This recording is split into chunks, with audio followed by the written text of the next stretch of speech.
Estamos de volta e hoje para falar sobre saúde mental. Quem nos recebe aqui em Jundiaí para falar sobre esse tema tão importante, saúde mental e depressão, é a doutora Simone Cassolfi, ela que é psiquiatra. Tudo bem, doutora Tudo Simone? bem, obrigada por estarem aqui. É sempre um prazer falar sobre saúde mental. Doutora, nós que agradecemos estarmos aqui com a doutora hoje, nesse lugar lindo. A clínica realmente está de parabéns. Chegando aqui, a gente já se sente realmente muito bem acolhido. O local é maravilhoso. Parabéns por esse espaço muito bonito e acolhedor. Obrigada, sou suspeita, né? Adoro atender aqui e convido quem quiser aparecer aqui na clínica para conhecer, será muito bem-vindo. Doutora, e para começar, a gente quer saber qual a diferença da saúde mental abalada e depressão. Quando a gente fala em saúde mental abalada, a gente está se referindo a alguma coisa mais pontual. Uhum. Então, em reação a alguma situação. Pode ser luto, estresse, sobrecarga. Já a depressão, ela tem critérios diagnósticos muito claros, específicos, e é um quadro mais arrastado, né? Então, não é só uma tristeza pontual. A gente vai lidar com um quadro que tem uma duração maior do que 15 dias, uma tristeza que vai atrapalhar na funcionalidade do paciente. E quais são os sinais de alerta para a depressão? Tanto com a gente, quando a gente vê alguém da família, algum amigo, e a gente já pode também já ter uma ideia que está indo para esse sinal de alerta. Acho que o sinal de alerta é sempre a funcionalidade, o quanto que aquilo que eu estou sentindo está atrapalhando o meu dia a dia e o andamento normal da minha vida. Então, tristeza por si só não justifica um Uhum. diagnóstico de depressão. Eu tenho critérios para fazer esse diagnóstico. Agora, uma tristeza arrastada, uma pessoa que tem sono excessivo ou falta de sono, uma pessoa que não consegue mais trabalhar, não consegue fazer as atividades do dia a dia, né, por conta desses sintomas, e, de novo, né, e esse quadro ele é arrastado, né, não melhora, a gente vai entender isso como alerta para procurar ajuda.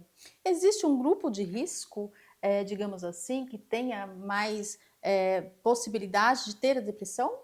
Olha, todo mundo é suscetível a ter qualquer quadro de saúde mental, né? Mas pensando em risco, a gente sempre vai pensar nas pessoas que têm histórico familiar, porque daí tem um componente genético importante. As pessoas que têm um estilo de vida que não é favorável, então pessoas que são sedentárias, que têm uma alimentação muito baseada em ultraprocessados, ou que não têm mais o convívio social. Hoje em dia, todo mundo muito focado em rede social, em atividades home office, né? Então muito fechados ali no próprio ambiente. Então o convívio social está mais restrito, então essas pessoas tendem a ter um risco maior também. Então eu diria que todo mundo é suscetível, mas que algumas coisas podem aumentar o risco.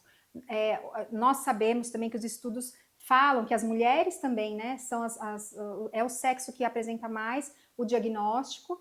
Isso pode ter um viés, porque o homem procura menos atendimento também, Uhum. mas a gente acaba também entendendo que a mulher faz parte desse grupo aí que pode ter mais depressão.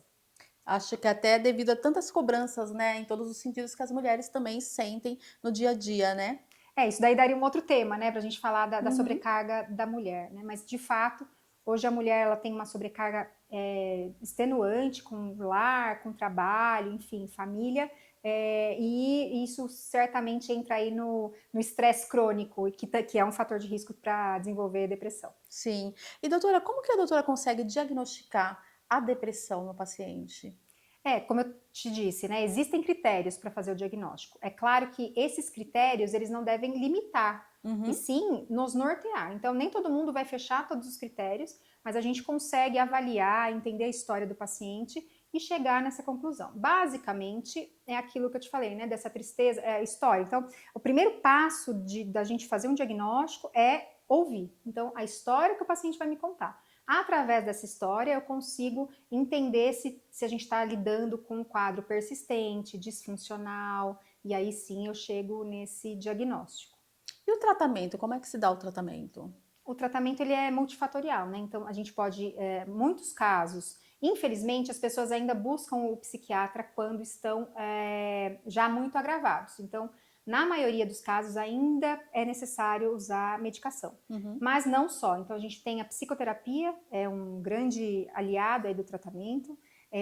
Mudança de estilo de vida, então melhora dos hábitos em geral, né?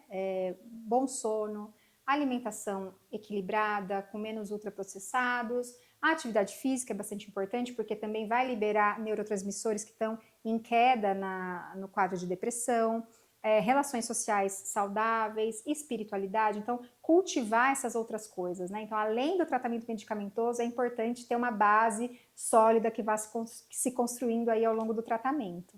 Quando a gente fala sobre psiquiatria, sobre psiquiatra, ainda existe um mito muito grande, um preconceito muito grande em cima da especialidade? Existe, é uma especialidade que tem um estigma muito grande.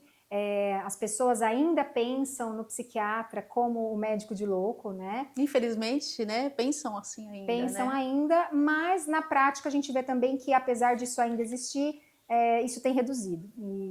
Mas existe o estigma tanto das pessoas quanto do próprio paciente, em às vezes evitar procurar ajuda, não contar que está fazendo esse tipo de tratamento. Então é uma realidade que existe. Eu acho até que também por falta de informação, né? As pessoas acabam ouvindo muitas coisas e acabam não se abrindo para entender melhor. E o nosso papel, né, da imprensa é realmente trazer aí os benefícios do especialista, da psiquiatria, para o convívio aí da saúde mental num todo. Hoje a gente está falando de depressão, mas é muito importante o papel do psiquiatra, né, na saúde mental. Doutora, e nós vamos falar um pouquinho também dos hábitos, né, que ajudam aí a prevenir. Tem como prevenir a depressão? Tem, na verdade, quando a gente fala em prevenção de saúde mental, a gente está pensando no estilo de vida. Uhum. Então, é muito importante olhar para como nós temos vivido a vida, né? Então, existem alguns pilares que podem nos auxiliar. Então, o primeiro deles, pensando em saúde mental, é o manejo de estresse. Será que a gente está conseguindo manejar direito o nosso estresse? E daí existe uma série de coisas que a gente pode trazer para a nossa vida como aliado para manejar estresse, né? Alimentação, como eu já citei aqui, né, o mais natural possível, longe dos ultraprocessados. Atividade física, então é muito importante colocar o corpo em movimento, porque isso vai fazer também a mente produzir mais neurotransmissores e se movimentar de alguma forma também, né? A mente também tem movimento, então vai ser importante. Espiritualidade é uma ferramenta que vai auxiliar a gente no manejo de estresse, no alívio do sofrimento, então a gente pode cultivar a espiritualidade. Relações sociais, né? Assim, que não sejam tóxicas, relações saudáveis. Então, Uhum. cultivar esse tipo de relação é importante. E então dá para prevenir, mas é preciso também que a gente olhe para isso, Se conscientize, né? sem dúvida.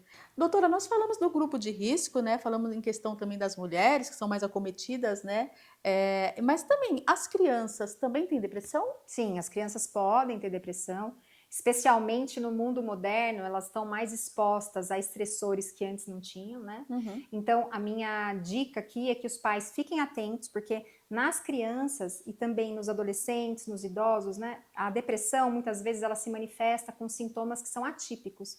Então, aquela depressão que a gente conhece, da tristeza, da falta de sono ou do sono excessivo, na criança vai se manifestar, e aí no adolescente e no idoso, com irritabilidade, alteração de comportamento, aquela criança que está diferente. Uhum. Né? Então, fiquem atentos e se caso notem isso nos seus lares, busquem ajuda.